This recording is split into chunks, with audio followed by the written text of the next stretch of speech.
जय हिंद दोस्तों, स्वागत है आप सभी का आपके अपनी डेली करंट अफेयर्स की क्लास पर। आज है 14 नवंबर 2023 और 14 नवंबर 2023 से रिलेटेड जितनी भी इंपॉर्टेंट करंट अफेयर्स हो सकती है उसे मैं आप लोगों के लिए डिस्कस करने वाला हूं। तो फ्रेंड्स, आइए देखते हैं आज का सबसे पहला इंपॉर्टेंट क्वेश्चन।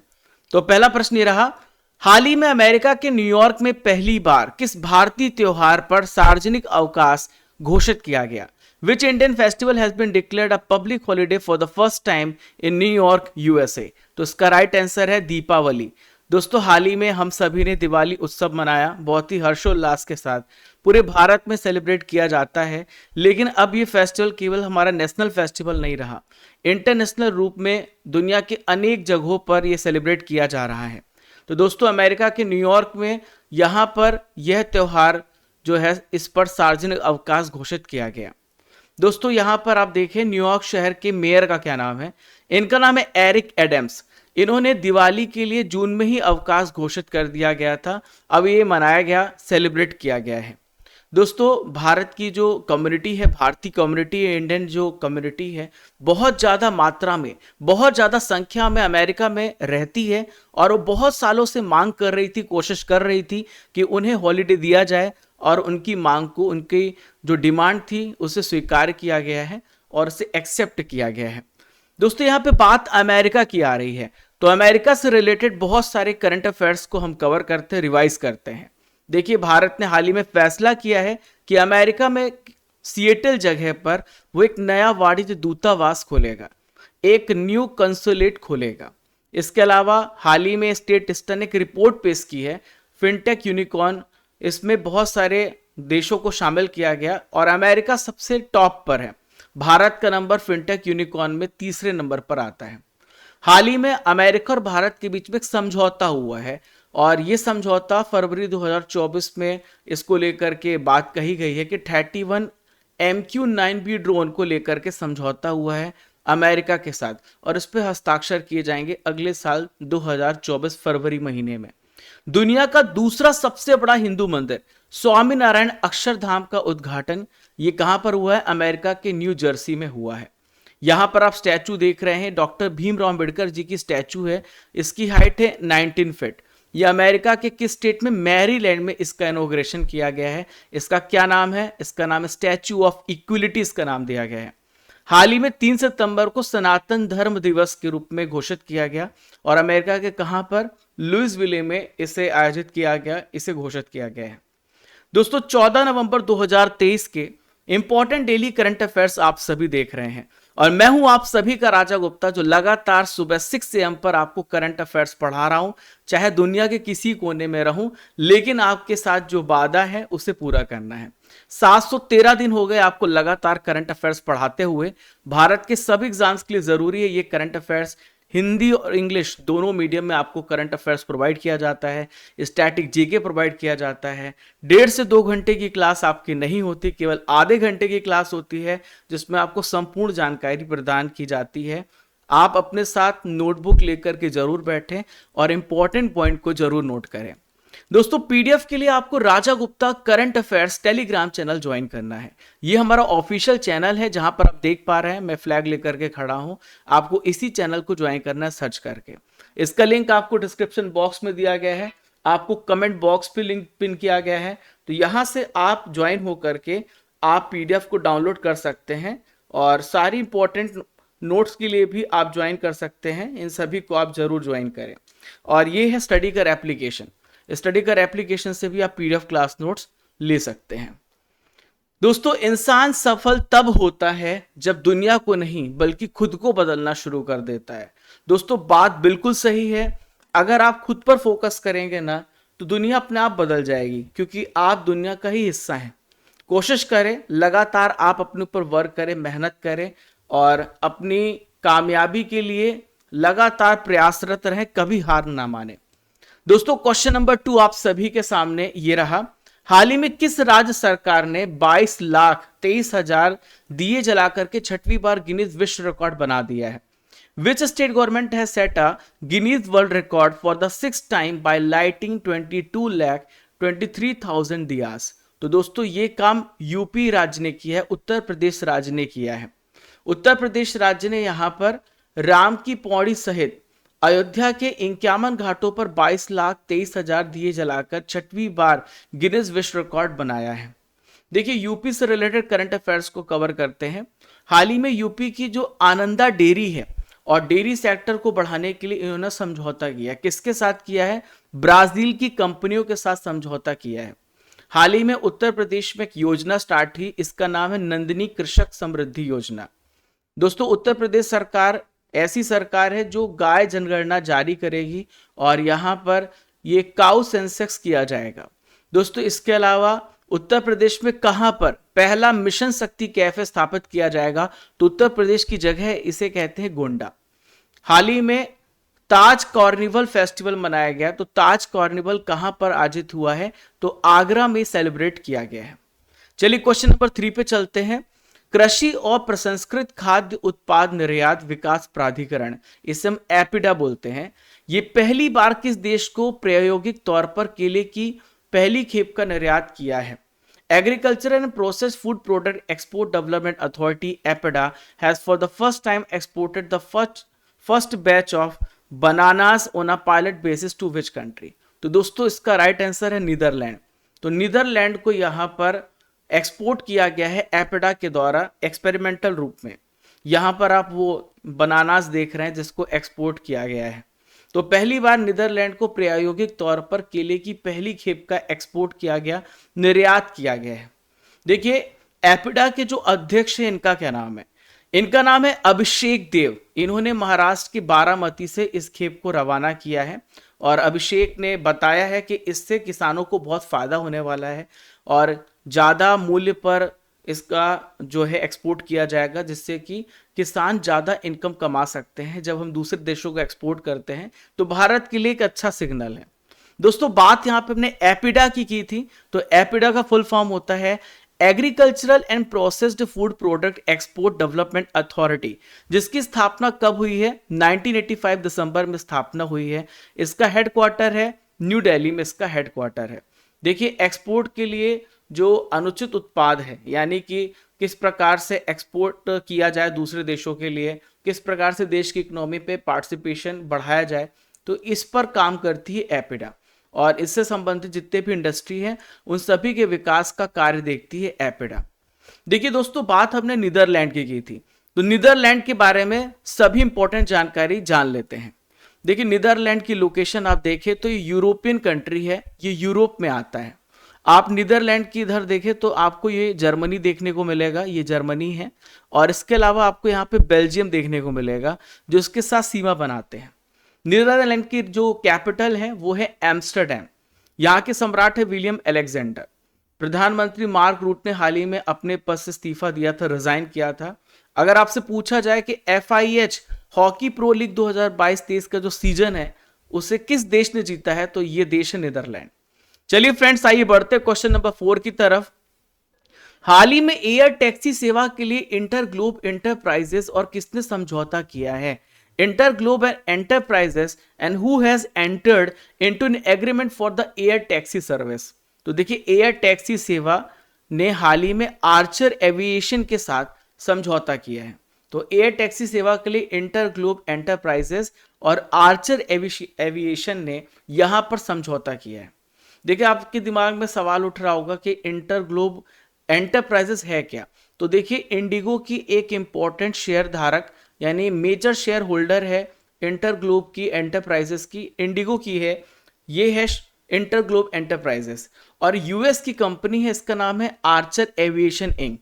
तो किस देश की कंपनी है ये आर्चर एविएशन? ये यूएस की कंपनी है और इन दोनों ने यहां पर समझौता किया है।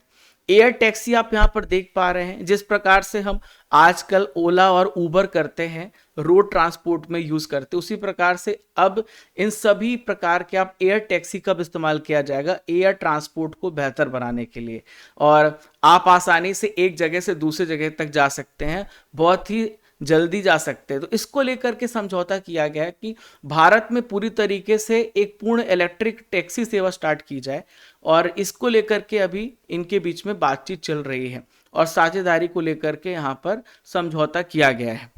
दोस्तों यहाँ पे हम बात करेंगे क्वेश्चन नंबर 5 की। कोंकण रेलवे कॉर्पोरेशन लिमिटेड के अध्यक्ष और प्रबंध निदेशक कौन बने हैं? Who has become the chairman and managing director of Konkan railway corporation limited? तो दोस्तों हाल ही में संतोष कुमार झा, इसका राइट आंसर हो जाएगा Santosh Kumar Jha, Konkan railway corporation limited के अध्यक्ष और प्रबंध निदेशक बने हैं। दोस्तों रेल मंत्रालय के अंतर्गत एक इंपॉर्टेंट उपक्रम है, यह है कोंकण रेलवे कॉर्पोरेशन लिमिटेड, और इसके अगले अध्यक्ष और प्रबंध निदेशक कौन बने? संतोष कुमार झा। तो ये आप याद रखिएगा, रेलवे मंत्रालय के अंतर्गत आता है, ये है क्या है? Konkan railway corporation limited. दोस्तों प्रेजेंट में अगर हम बात करें इनकी, तो Santosh Kumar Jha container corporation of India, इसे हम बोलते हैं कॉन्कोर के कार्यकारी निदेशक के रूप में कार्यरत हैं। दोस्तों अगर आपसे पूछा जाए कि जो कोंकण रेलवे है ये कहां से संचालित होता है, इसका हेडक्वार्टर कहां पर है, तो नवी मुंबई महाराष्ट्र में इसका हेडक्वार्टर है, इसका मुख्यालय है। कोंकण रेलवे कॉर्पोरेशन लिमिटेड के द्वारा संचालित किया जाता है कोंकण रेलवे को। दोस्तों यहाँ पे बात हमने अपॉइंटमेंट की है, तो हाल ही में बहुत सारी नियुक्तियां हुई हैं, एक बार सभी नियुक्तियों को रिवाइज करते हैं। तो यहाँ पर देखें आप, हितेश मकवाना ये भारत के सर्वेयर जनरल बनाए गए हैं। चीफ इंफॉर्मेशन कमिश्नर हाल ही में कौन बने हैं? यहां पर आप इमेज में देख पा रहे हैं, इनका नाम है हीरालाल समरिया। हाल ही में आरबीआई के एग्जीक्यूटिव डायरेक्टर कौन बनाए गए हैं? तो इनका नाम है मनोरंजन मिश्रा। दोस्तों आज की नॉलेज की फैक्ट्री में हम एंशिएंट हिस्ट्री से रिलेटेड कुछ प्रश्नों को डिस्कस करेंगे, ताकि आपका एंशिएंट हिस्ट्री भी धीरे धीरे स्ट्रांग होता रहे। ऐसे हम टॉपिक वाइज नॉलेज फैक्ट्री लाते रहते हैं। तो पहला क्वेश्चन ये रहा, ताम्रकाल में, ताम्रकाल यानी कॉपर पीरियड की हम बात कर रहे हैं, महाराष्ट्र के जो लोग थे वो कोई भी अगर डेथ हो जाती थी तो मृतक के शरीर को फर्श के नीचे किस तरह रख करके दफनाते थे? तो आपको याद रखना है, ये उत्तर से दक्षिण की ओर ये दफनाते थे। क्वेश्चन नंबर 2, खाद्यान्न की कृषि सबसे पहले कहां से प्रारंभ हुई थी? जो यहां पर हम फूड ग्रेन की एग्रीकल्चर की हम बात करें, कहां से कब से स्टार्ट हुई थी? तो ये पीरियड था नवपाषाण, इंग्लिश में आप बोलेंगे न्यूलिथिक पीरियड। उत्खनित प्रमाणों के अनुसार पशुपालन का प्रारंभ कब हुआ? एनिमल हस्बेंड्री कब से स्टार्ट हुई है? तो ये मिडिल स्टोन एज, मध्य पाषाण काल में ये स्टार्ट हुआ था। फलक संस्कृति किसे कहा गया? फलक मतलब होता है, आप समझिए कि बड़े बड़े जो पत्थर होते हैं उसको काट के तराश के औजार बनाए जाते थे, वेपन्स बनाए जाते, उससे फलक बोलते हैं। तो ये किसे कहा गया है? तो मध्य पूरा पाषाण कालीन संस्कृति को फलक संस्कृति कहा गया है। मध्य पाषाणिक संदर्भ में वन्य धान का प्रमाण कहां से मिला है?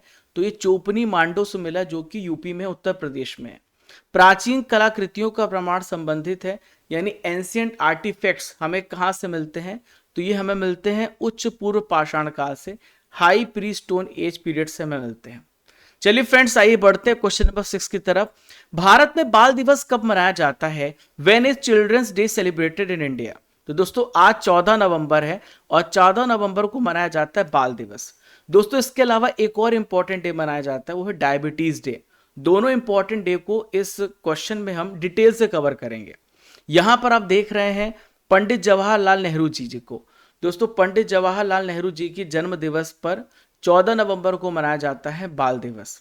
देखिए पंडित जवाहरलाल नेहरू जी के बारे में कुछ इंपॉर्टेंट पॉइंट्स को समझते हैं। इनका जन्म 1889 में हुआ था, इनकी डेथ 1964 में हुई है। जवाहरलाल नेहरू जी ने सबसे ज़्यादा जो पार्टिसिपेट किया इंडिया इंडिपेंडेंस मूवमेंट में, असहयोग आंदोलन में बहुत वो एक्टिव रहे, जो कि 1920 से लेके 1922 में चला था। 5 फरवरी को चौरी चौरा कांड हुआ था, जिसकी वजह से असहयोग आंदोलन को वापस लेना पड़ा था। और पहली बार ये जो अरेस्ट हुए थे, इसी मूवमेंट के दौरान ये अरेस्ट हुए थे। दोस्तों जब भारत आज़ाद हुआ तो भारत के सबसे पहले प्राइम मिनिस्टर थे, जो 1947 से लेकर 1964 तक भारत के एज अ प्राइम मिनिस्टर इन्होंने वर्क किया इंडिपेंडेंट इंडिया के। इसके अलावा 2 बार ये भारतीय राष्ट्रीय कांग्रेस, इंडियन नेशनल कांग्रेस के अध्यक्ष रह चुके हैं, 1936 और 1937 में। इनकी बहुत ही फेमस बुक है, इस बुक का नाम है डिस्कवरी ऑफ इंडिया, जो कि पंडित नेहरू जी के द्वारा लिखी गई है। और एन ऑटोबायोग्राफी भी, आत्मकथा है, जो कि पंडित जवाहरलाल नेहरू जी के द्वारा लिखी गई है। दोस्तों हमने आपको बोला था कि हम एक और इंपॉर्टेंट डे के बारे में पढ़ेंगे। तो 14 नवंबर को सेलिब्रेट किया जाता है वर्ल्ड डायबिटीज डे। तो वर्ल्ड डायबिटीज डे का थीम पहले समझिएगा, तो मधुमेह देखभाल तक पहुंच। तो देखिए दोस्तों, दुनिया में लगातार डायबिटीज के पेशेंट बढ़ रहे हैं, तो डायबिटीज किस प्रकार से हम कंट्रोल कर सकते हैं, किस प्रकार से हम बच सकते हैं, उसके क्या सिम्टम्स होंगे और उसके कैसे उपचार होगा, इन सभी को लेकर के जागरूकता बढ़ाने के लिए दिवस मनाया जाता है। अब आइए समझते हैं कि ये किसकी याद पर मनाया जाता है। यहां पर आप इमेज में देख रहे हैं सर फ्रेडरिक बैटिंग को। तो दोस्तों इन्होंने इंसुलिन की खोज की थी। इंसुलिन एक प्रकार से हमारे शरीर में हार्मोन होता है जो कि शरीर का एक प्रकार से नेचुरल रूप में पाया जाता है और ये ब्लड में मिलकर के ग्लूकोज के लेवल को कम करता है, जिसकी वजह से डायबिटीज नहीं होता। जब ये हार्मोन कम होने लगता है हमारे शरीर में तो हमें डायबिटीज हो जाता है और इसी वजह से फिर इंसुलिन को इंजेक्ट करना पड़ता है। आपने देखा होगा जो डायबिटिक पेशेंट होते हैं उन्हें इंसुलिन का इंजेक्शन लगाना पड़ता है ताकि उनके शरीर में जो ग्लूकोज का लेवल है वो कंट्रोल में रहे। ठीक है, अब दोस्तों मैं आपको समझाता हूं कि इंसुलिन हमारे शरीर में किस अंग में डेवलप होता है। तो आप ये अग्नाशय देख रहे हैं, पेंक्रियाज देख रहे हैं। पेंक्रियाज आपके शरीर में दाएं हिस्से में पाया जाएगा। ये स्टमक से अटैच होता है, पेट से अटैच होता है। तो दोस्तों हमारे ये पेंक्रियाज जो है इंसुलिन को डेवलप करने का काम करता है। तो सर फ्रेडरिक बैटिंग का जो जन्मदिन है वो 14 नवंबर को मनाया जाता है, इसीलिए वर्ल्ड डायबिटीज डे भी 14 नवंबर को मनाया जाता है। चलिए फ्रेंड्स, क्वेश्चन नंबर 7 पे चलते हैं। हाल ही में चंद्रमोहन का निधन हो गया, वह कौन थे? Chandramohan has passed away, who was he? तो दोस्तों चंद्रमोहन एक अभिनेता थे, एक एक्टर थे जिनका हाल ही में निधन हो गया है, जो अब हमारे बीच में नहीं रहे। दोस्तों 82 ईयर्स की एज में इनका निधन हुआ है। बहुत सारी फिल्मों में इन्होंने अभिनय किया, लगभग 900 से अधिक फिल्मों में इन्होंने एक्टिंग की है और 150 से अधिक फिल्मों में एक जो मेन रोल है, मेन कैरेक्टर है, उसे निभाया है। दोस्तों ये तेलुगु अभिनेता है, आपको ये बात याद रखना है। दोस्तों यहाँ पे बात हमने निधन की है, तो हाल ही में बहुत सारे जो इंपॉर्टेंट निधन है मैंने लिस्ट किए हैं, आप इसे देखिए। ये भी एग्जाम में पूछे जाते हैं, इसमें हम रिवाइज कर लेते हैं। तो यहाँ पर आप चीन के फॉर्मर प्राइम मिनिस्टर को देख रहे हैं, इनका नाम है ली केकियांग। इनका हाल ही में निधन हुआ है। बिशन सिंह बेदी, ये क्रिकेटर थे, स्पिनर थे, ये पूर्व क्रिकेटर थे, हाल ही में इनका निधन हो गया है। मलयालम फिल्म प्रोड्यूसर, इनका नाम है पीवी गंगाधरन, ये अब हमारे बीच में नहीं रहे। MS गिल, ये पूर्व मुख्य चुनाव आयुक्त थे, इनका निधन हो गया है। British film maker Terence Davies का भी निधन हो गया है। चलिए फ्रेंड्स, क्वेश्चन नंबर 8 पे चलते हैं।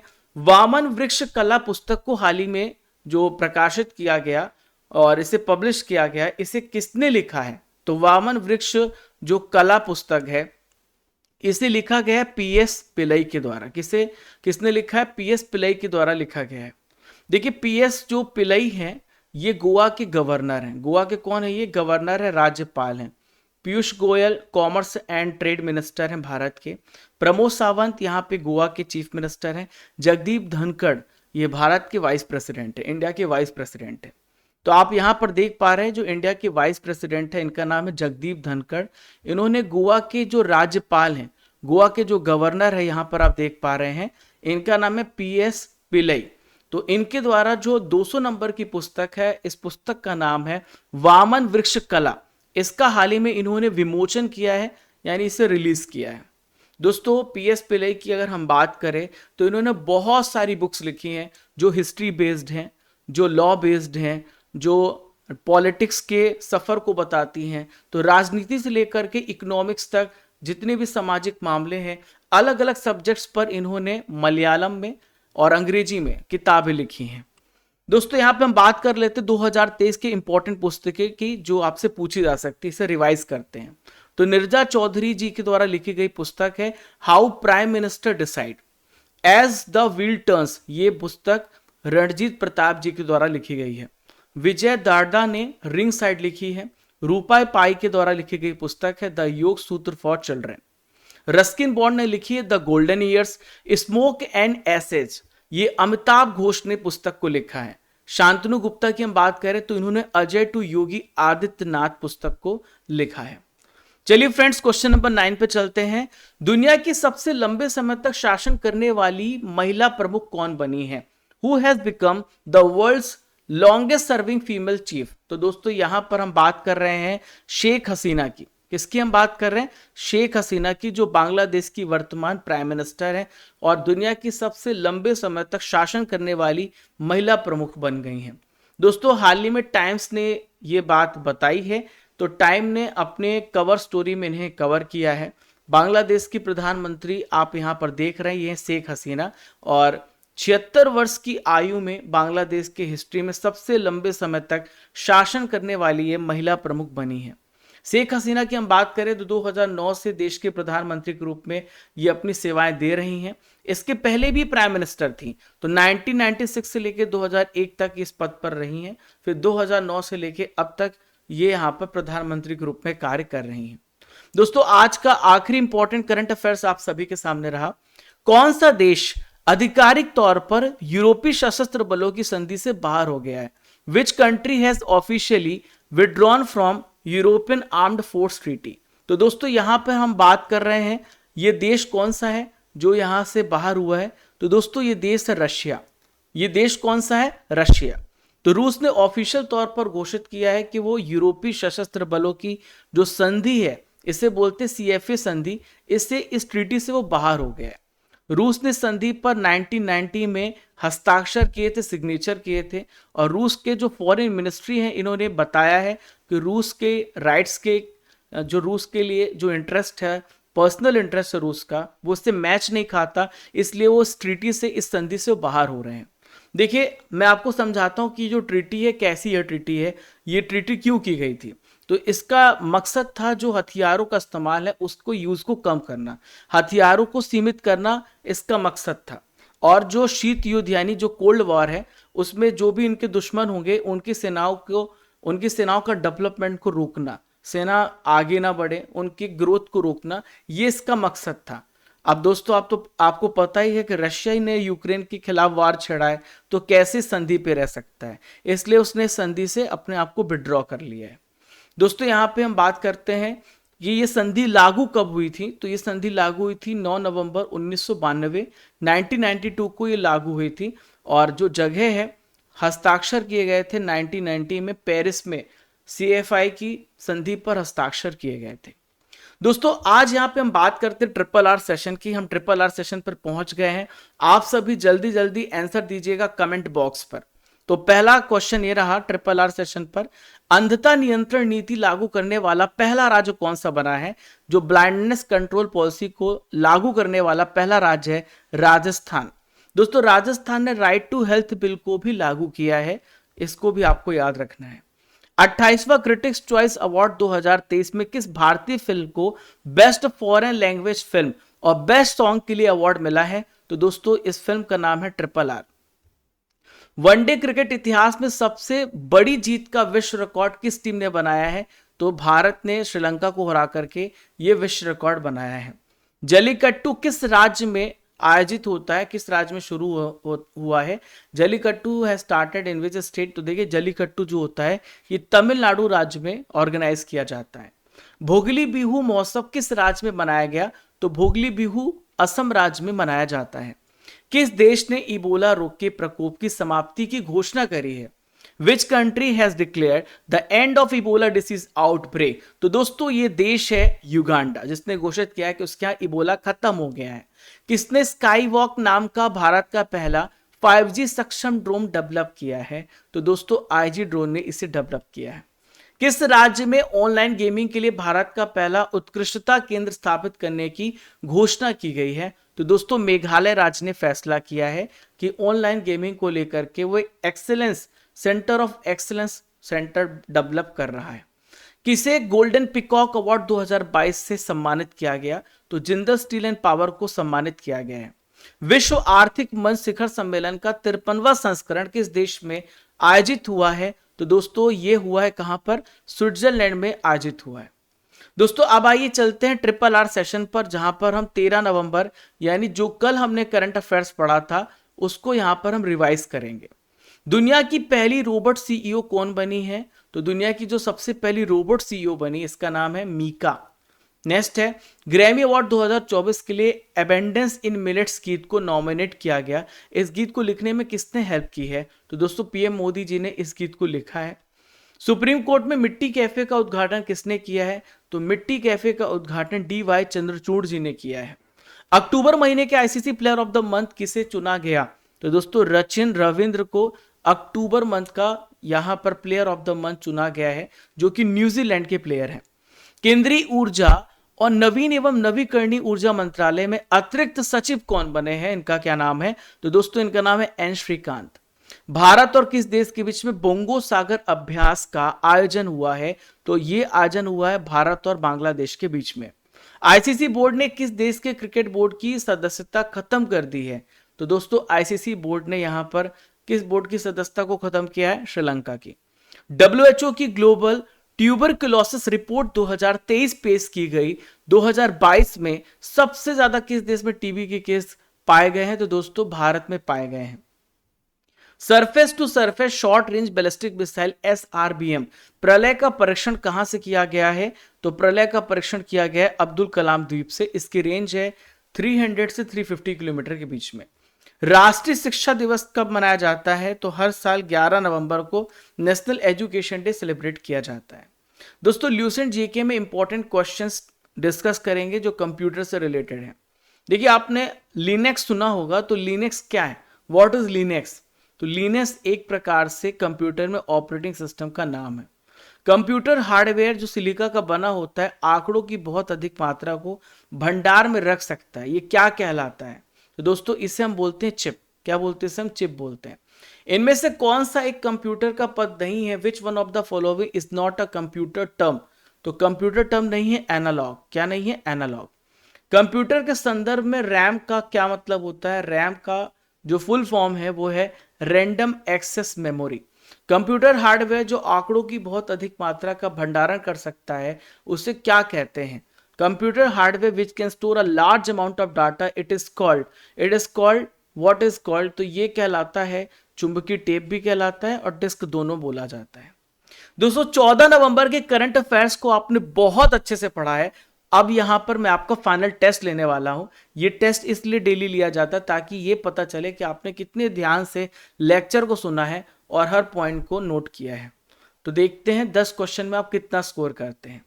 अमेरिका के लुइस विले ने किस दिन को सनातन धर्म दिवस के रूप में घोषित किया है? तो दोस्तों 3 सितंबर को मनाया जाता है और सनातन धर्म, तो ये 3 सितंबर को घोषित किया गया। एम्स्टरडैम किस देश की कैपिटल है? तो एम्स्टरडैम नीदरलैंड की राजधानी है। डिस्कवरी ऑफ इंडिया पुस्तक को किसने लिखा है? तो डिस्कवरी ऑफ इंडिया इस पुस्तक को लिखा है भारत के first prime minister Pandit Jawaharlal Nehru ji ने। आर्चर एविएशन इंक किस देश की कंपनी है? Archer Aviation Inc is a company from which country? तो देखिए अमेरिका की कंपनी है। भारत ने हाल ही में समझौता किया है। विश्व मधुमेह दिवस कब मनाया जाता है? तो 14 नवंबर को वर्ल्ड डायबिटीज डे सेलिब्रेट किया जाता है। ली केकियांग किस देश के पूर्व प्रधानमंत्री थे? तो ये चीन के पूर्व प्रधानमंत्री थे ली केकियांग, जिनका हाल ही में निधन हो गया है। बिशन सिंह बेदी किस खेल से संबंधित थे? तो दोस्तों इनका संबंध था क्रिकेट से।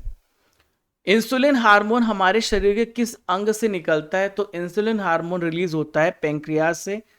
नेक्स्ट है किस राज्य के द्वारा गाय की जनगणना करवाई जाएगी? तो दोस्तों यूपी राज्य यहां पे गाय की जनगणना करने वाला है।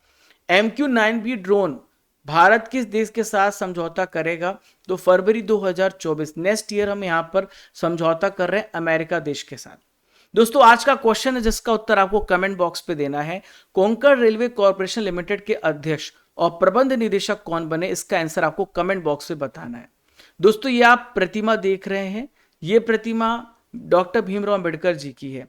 आपको बताना है कि ये कहां पे स्थापित हुई है, आपको कमेंट बॉक्स पर बताना है। दोस्तों एक important information, Bihar SSC notification यहां पे जारी हुआ है।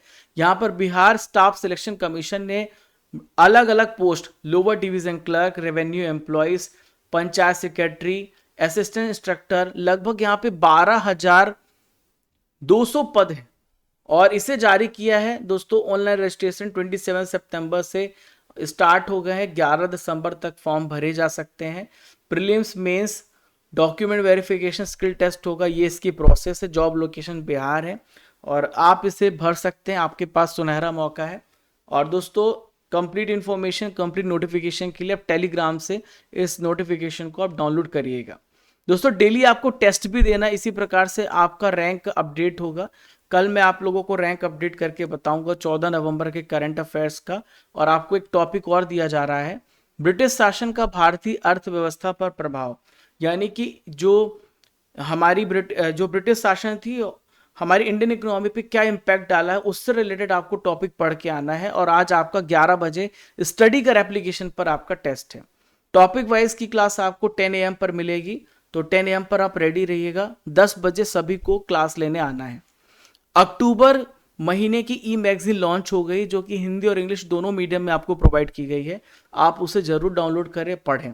इस प्रकार से हमने हिंदी इंग्लिश दोनों मीडियम में इस मैगजीन को डेवलप किया है।